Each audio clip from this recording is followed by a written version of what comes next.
My mentor is Catherine. Unfortunately, she couldn't be here today, but she works at Google. She's a software engineer, and she works actually on the Google Assistant. She is from Champaign, Illinois, and she likes to travel, eat, read, and rock climb. So my, oh yeah. All right, my project is machine learning, specifically with TensorFlow. So TensorFlow is like basically a resource created by Google that lets people of like all experiences work with machine learning. So there's a bunch of the stuff that I did. It's not very interesting, so I'm gonna just skip to my project or my experience. So some things that I learned, I did not know Python before this. I worked with Java, which I still very much like, but I learned Python. I learned how to work with TensorFlow. My goal was just to be exposed to machine learning and artificial intelligence, because I feel like that's like the future. So some challenges, when I did this on my laptop, I had to get like a bunch of resources. That was really hard. Oh yeah, special thanks also to my substitute mentor. So for a while, Catherine was out for surgery, so Hema helped me a lot with my project. All right, so change of theme. My project is style transfer with machine learning. So what's style transfer is the question. Let's see. So you take one image, take another image, and then you combine them. So, whoa. It's kind of like if you have a filter, right? Like one of those like apps where you put in an image and it's like, oh, now it looks like it's painted. That's basically what this is. And so how does this work?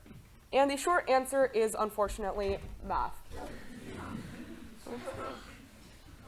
Oh, I know. I'm not going to talk about it, though. That's like some crazy stuff. But that's actually what makes it work. Oh, my God. All right, so here's the long answer. And it requires us to talk about machine learning. So the basic thing of machine learning is you take a model, which is just a bunch of code and some math, and they're trained with a lot of data to predict something. So maybe they're going to predict, like, is this a cat or a dog in the image, right? Maybe they're going to predict, like, what's the weather going to be tomorrow? Either way, that's basically the basis. So more data means that the model has more stuff to draw from, and usually when you have more data, it trains a better model. All right.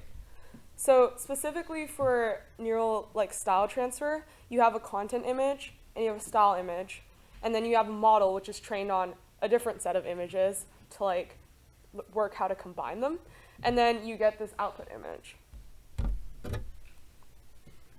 Here's another thing about machine learning. There's this thing called loss. It's very helpful in my project. It means like how far off it is from the content, like the Statue of Liberty, and from the Great Wave, right? So its goal, obviously, is to get it as close to like the middle ground as possible. So like they basically sum like the average of like how far it is from both of them. Whatever, it's just trying to get it closer. Let's see. Here's a nice GIF, I don't know, of, oh, there we go, of this process. And each iteration, it gets closer and closer to like the middle, right? So my demo, I used a corgi and I used Guernica, and I have a link there that I'm not going to click. And the corgi is very cute, so that's why I picked it. And let's see, here's another animation. Being so fancy with my animations. Aw, okay. So that's basically it. If you'd like, you can stay for my demo or you can email me. So thank you.